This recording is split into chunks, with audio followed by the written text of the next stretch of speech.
sua dívida e foi paga com o sangue de Jesus Cristo. Oh, aleluia! O salário do pecado é a morte. Alguém precisaria pagar o pecado. Alguém precisaria pagar pelo erro de Adão no princípio da humanidade. Por desobediência originou-se o pecado, e o salário do pecado é a morte. Alguém precisava pagar, e esse alguém era eu e você. Esse alguém era nós, que deveríamos estar pregados naquela cruz, mas Deus manifestou o seu amor, aleluia, e Jesus pagou a minha dívida. Se por um lado o salário do pecado é a morte, mas o dom gratuito de graça, gratuito de Deus é a vida eterna. E quem tem a vida eterna louva a Deus. Quem tem a vida eterna levante a sua mão e adore a Ele. Você é salvo pela graça. Não tem mais condenação e nem culpa. Não tem mais condenação e nem culpa. Olha para o seu irmão que está do lado e diga para ele: a dívida foi paga. A dívida foi paga. Deus não se relaciona mais conosco à base da justiça, da lei.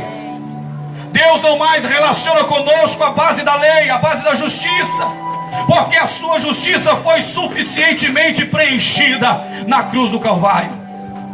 E a justiça de Deus é algo que nem eu e você temos participação nela. A nossa participação é reconhecer o nosso estado, é reconhecer a nossa pequenez. Ei, ouvinte, é reconhecer que você é um miserável pecador e que você precisa da graça de Deus. Essa parte é com você. Reconhecer o teu erro, reconhecer a tua pequenez, mas também reconhecer que a justiça de Deus, ela é autossuficiente para te levar para a glória. Salvo por Cristo Jesus, estamos reconciliados com Deus. Diga comigo assim: estou reconciliado com Deus. Estou reconciliado com Deus. Isso torna a presença de Deus em nós. A reconciliação nos traz a presença do Espírito Santo em nossa vida. Não precisamos mais fugir ou escondermos de Deus. O que aconteceu no Éden é o retrato da nossa vida, querido. Adão achou que podia se esconder de Deus, como se Deus saísse do jardim e voltasse. É uma forma para que nós compreendêssemos numa linguagem humana. Deus estava sempre lá, Deus sempre estava presente lá, mas no Éden é o retrato do que Deus quisera e fez por nós na cruz do Calvário. Adão havia desobedecido uma ordem de Deus, e Deus, quando chega no jardim na hora marcada, porque Deus, quando marca contigo, pode ter certeza que Ele vai cumprir. Deus tem algo marcado contigo, Deus tem promessa contigo. Ele não é só Deus de promessa, Ele é Deus de realizações, e Ele cumpre aquilo que Ele fala. Ele chega no jardim na hora marcada, e lá não estava Adão no lugar marcado, lá não estava Adão no lugar onde era costume de Deus confidenciar, conversar, dialogar. Eu imagino o papo de Deus com Adão. Adão não estava no lugar marcado, e Deus, quando chega no jardim, soa a voz de Deus: Adão, aonde estás? Aonde estás, Adão? E a Bíblia diz que Adão foi ficando apertado com a sua esposa Eva, sabendo que Deus, quando cumpre, quando marca, Ele cumpre, e Ele estaria ali no momento certo. Adão providencia roupas, porque Adão, ao pecar, ao desobedecer, percebeu que estava nu. Na condição de se apresentar diante de Deus, ele não poderia se apresentar assim. Ele então se providencia vestes, folha de figueira, e ele se veste com estas folhas, achando que estaria bem apresentado.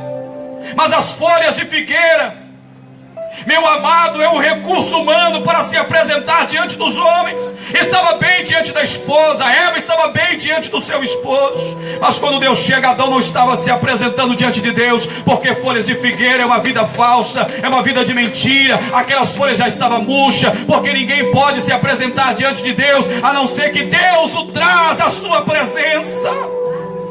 E a Bíblia diz que quando Adão se apresenta diante de Deus, eu imagino Deus olhando para aquelas folhas de figueira, aquela folha murcha. Eu imagino Deus olhando: que ridículo, Adão, o que você arrumou, meu filho? Tira isso. E Deus, a Bíblia diz que providenciou túnicas de peles para Adão. imolando-se um cordeiro, que ali tipificado a pessoa de Jesus Cristo, remove aquela pele e provém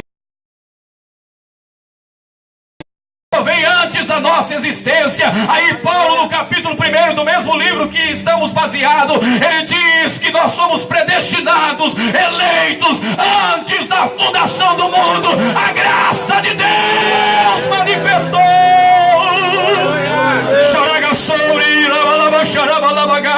E você, ouvinte, a graça de Deus na rua D, de frente ao número 138, está dizendo para você que esta graça é de graça, mas custou caro para Jesus, que esta graça é autossuficiente, capaz de te salvar e de tirar do lamaçal do pecado e colocar os teus pés sobre a rocha. É o que Jesus